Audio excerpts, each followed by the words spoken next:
இன்றைக்கி நம்ம தேட்டரில் இந்த ஓடிடியில் எதை பற்றி பார்க்க போகிறோம் அப்படின்னா, இசை உலகையே ரூல் பண்ணிட்டு இருக்கக்கூடிய ஏஆர் ரஹ்மான் அவர்களுடைய டாப் மோஸ்ட் 5 ஆல்பம் பற்றி தான் இந்த வீடியோவில் நம்ம பார்க்க போகிறோம். வீடியோ ஸ்கிப் பண்ணாமல் பாருங்கள். இந்த விஷயம் வந்து இட்ஸ் உண்மை.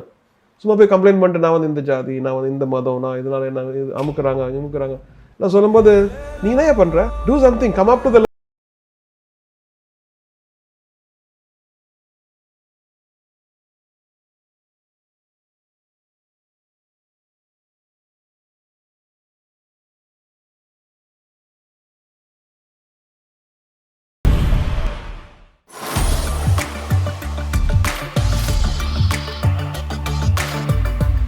ஏஆர் ரஹ்மான் அப்படின்னு சொல்லிட்டோம் அப்படின்னாலே அவருடைய இசை வந்து ஈடினையே இல்லாத இசை அப்படின்னு சொல்லிட்டு எல்லாருக்குமே தெரியும். ஆனால் அதில் உள்ள ஃபேக்டை ஃபஸ்ட்டு சொல்லலாம் அப்படின்னு சொல்லி பார்க்குறேன். என்ன அப்படின்னா, முதல் படத்துக்கே தேசிய விருது வாங்கின மியூசிஷியன் தான் வந்து ஏஆர் ரஹ்மான். அது போக வந்து 2 ஆஸ்கர் அவார்டு வாங்கியிருக்காங்க.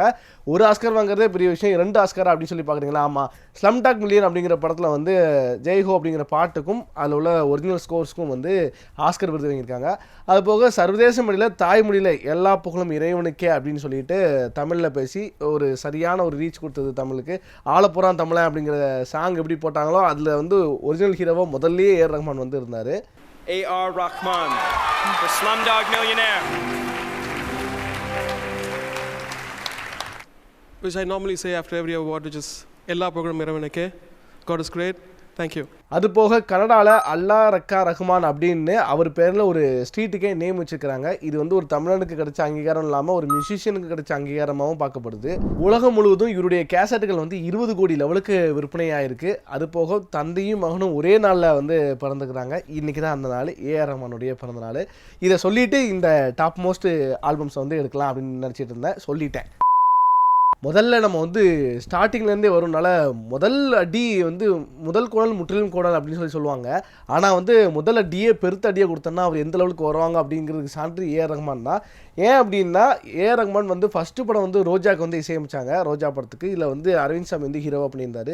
இந்த படத்தை பொறுத்த வரைக்கும் பேக்ரவுண்ட் ஸ்கோராக இருக்கட்டும், அதுக்கப்புறம் புது வெள்ளை மலை அப்படிங்கிற ஒரு சாங் வந்து பயங்கரமான ரீச்சாக இருந்துச்சு. புது வெள்ளை மலை இங்கு பொழிகின்றது, இந்த கொள்ளை நிலா உடல் நனைகின்றது.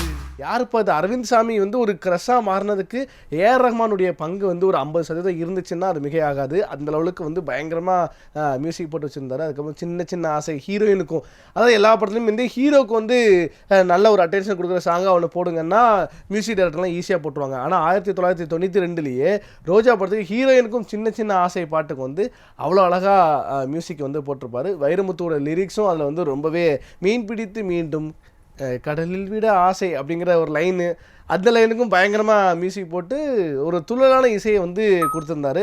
ஃபர்ஸ்ட் அடியே யாரா இது மியூசிக் டைரக்டர் அப்படிங்கிற மாதிரி பார்க்க வச்ச படம் வந்து ரோஜா.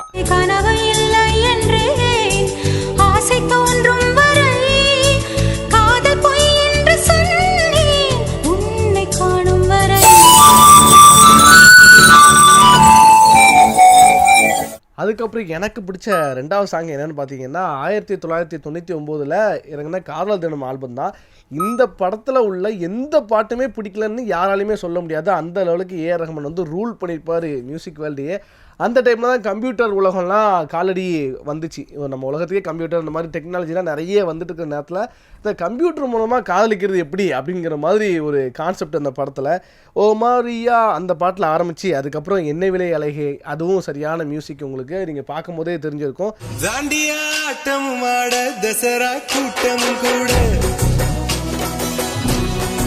அது தாண்டியா ஆட்டம் ஆட, ரோஜா ரோஜா அந்த சாங்கு, நினச்சபடி, அதுக்கப்புறம் காதல் என்னும் தேர்வெழுதி, இப்படி எந்த பாட்டுக்கும் இந்த 6 பாட்டுமே சரியான ஹிட்டு. இந்த ஒவ்வொரு பாட்டுக்குமே சம்மந்தம் இல்லாத மாதிரி இருக்கும். எல்லா இசையும் வந்து ரொம்ப நேச்சுரலாக இருக்கும். வேறு மாதிரி புதுசாக ட்ரை பண்ணியிருப்பார். 1999 இன்னொரு ஹிட்டாக சங்கமம் படத்தில் வந்து மியூசிக் வாசிச்சிருந்தார். சங்கமம் படமும் வந்து இப்போவே உள்ள இளைஞர்களும் என்னென்னா, மோட்டிவேஷன் வேணும் அப்படின்னா அந்த பாட்டை வந்து காதில் போட்டு அப்படி நடந்து வந்துட்டே இருக்கலாம், நம்ம வாழ்க்கை இப்படி போகலாம் அப்படி போகலாம் அப்படின்னு சொல்லிட்டு.